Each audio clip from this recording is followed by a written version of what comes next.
Hello friends, degree പ്രിലിംസിൻ്റെ PYQയും അതിൻ്റെ എക്സ്പ്ലനേഷനുമാണ് നമ്മൾ ഇനി നോക്കുന്നത്. അപ്പോൾ ഫസ്റ്റ് ക്വസ്റ്റ്യൻ എന്താണ്? മാർത്താണ്ഡവർമ്മയുമായി ബന്ധപ്പെട്ട വസ്തുതകൾ പരിശോധിക്കാം. മാർത്താണ്ഡവർമ്മയുടെ കാലത്തെ ജനജീവിതത്തിൽ പിള്ളമാരും മാടമ്പിമാരും അവരെ സംസ്ഥാനത്തിൻ്റെ ഒരു വലിയ ശക്തിയായി സ്ഥാപിച്ചു. യോഗക്കാർ അവർക്ക് പിന്തുണയും നൽകി.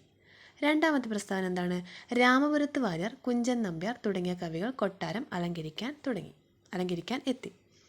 ദേവസ്വം, ബ്രഹ്മസ്വം, ദ്വാനം, പണ്ടാരവക എന്നീ പ്രധാന തലങ്ങൾക്ക് കീഴുള്ള ഭൂമിയുടെ വർഗീകരണം മല്ലൻ ശങ്കരനാണ് അവതരിപ്പിച്ചത്.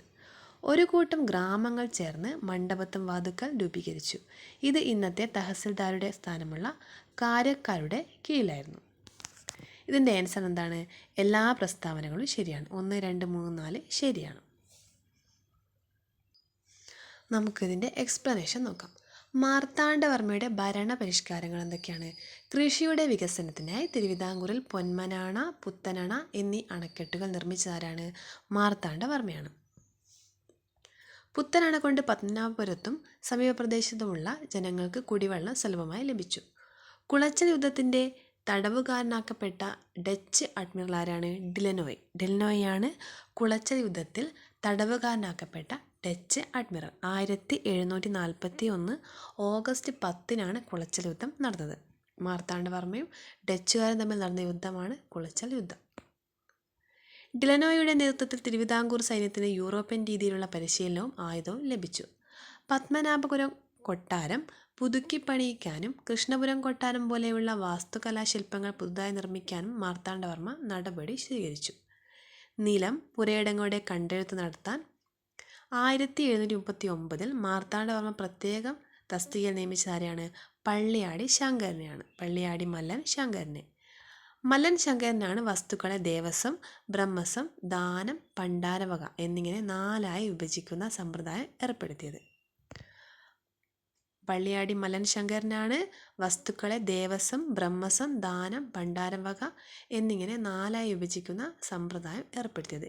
എല്ലാ ഭൂവുടമകൾക്കും കൈവശമിരിക്കുന്ന വസ്തുവിൻ്റെ കരം നിശ്ചയിച്ചുകൊണ്ട് പട്ടയം നൽകിയിരുന്നു.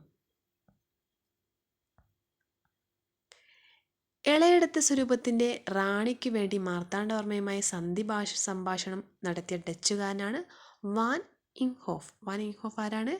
ഇളയെടത്ത് സ്വരൂപത്തിൻ്റെ, അതായത് കൊട്ടാരക്കരയുള്ള ഇളയെട സ്വരൂപത്തിൻ്റെ റാണിക്ക് വേണ്ടി മാർത്താണ്ഡവർമ്മയുമായി സംഭാഷണം നടത്തിയ ഡച്ചുകാരനാണ് ഇദ്ദേഹം.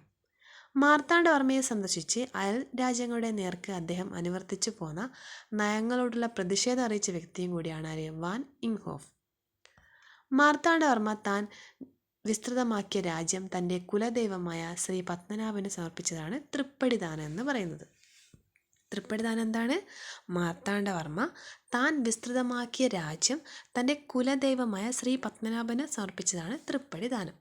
സർക്കാരിൻ്റെ വ്യാപാര വിഭാഗം പുനഃസംവിധാനം ചെയ്തു. കുരുമുളക്, പുകയില, കാട്ടുകൊന്ന, അടയ്ക്ക മുതലായ ചരക്കുകളുടെ കച്ചവടവും ഉപ്പു നിർമ്മാണവും സർക്കാരിൻ്റെ കുത്തകയാക്കുകയും നാനാഭാഗങ്ങളിലും സംഭരണശാലകൾ തുറക്കുകയും ചെയ്തു.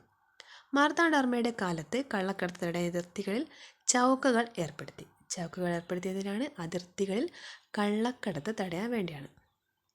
കയറ്റുമതിയിലും ഇറക്കുമതിയിലും ചുങ്കം പിരിക്കാൻ പ്രത്യേക നടപടികൾ സ്വീകരിച്ചു. വ്യാപാര ഭരണത്തിൻ്റെ ആസ്ഥാനം മാവേലിക്കരയായിരുന്നു. രാമപുരത്ത് വാര്യർ, കുഞ്ചൻ നമ്പ്യാർ എന്നീ കവികൾ മാർത്താണ്ഡവർമ്മയുടെ ആസ്ഥാന സദസ്സിൽ ഉൾപ്പെട്ടിരുന്നു. രാമപുരത്ത് വാര്യറും കുഞ്ചൻ നമ്പ്യാറും മാർത്താണ്ഡവർമ്മയുടെ ആസ്ഥാന സദസ്സിൽ ഉൾപ്പെട്ടിരുന്ന കവികളാണ്. മാർത്താണ്ഡവർമ്മയുടെ കാലത്ത് പ്രോത്സാഹിപ്പിക്കപ്പെട്ട പ്രധാന ക്ഷേത്ര കലകൾ ഏതൊക്കെയാണ്? കൂത്ത്, പാടകം, കഥകളി, തുള്ളൽ. തുടങ്ങിയ ക്ഷേത്രകലകൾ മാർത്താണ്ഡവർമ്മയുടെ കാലത്ത് പ്രോത്സാഹിപ്പിക്കപ്പെട്ടിരുന്നു. മാർത്താണ്ഡവർമ്മയുടെ കാലത്ത് ചുവർ ചിത്രകല ശ്രദ്ധാർഹമായ വികാസം നേടിയിരുന്നു. പത്മനാഭപുരം കൊട്ടാരത്തിലെ ചിത്രങ്ങൾ. ആധുനിക തിരുവിതാംകൂറിൻ്റെ വിധാതാവെന്ന് അറിയപ്പെടുന്ന ആരാണ്? മാർത്താണ്ഡവർമ്മയാണ്. നാടുവാഴ്ത്ത ഘടകങ്ങളെ തകർക്കുകയും രാജാവിൻ്റെ അധികാരത്തെ പരപ്രധാനമാക്കുകയും ചെയ്യുക എന്ന ലക്ഷ്യത്തോടെ ചോരയുടെയും ഇരുമ്പിൻ്റെയും നയമാണ് മാർത്താണ്ഡവർമ്മ കൈക്കൊണ്ടത്.